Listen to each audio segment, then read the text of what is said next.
Hi, today I'll show you how to resize image on Canon EOS 750D.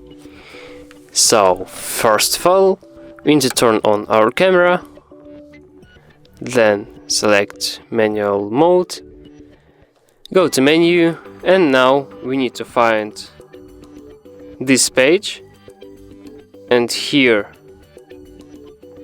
at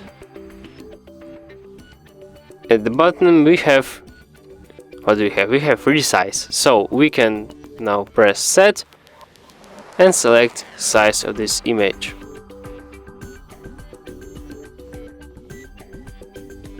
So thanks for watching, press like, subscribe to our channel, and see you next time.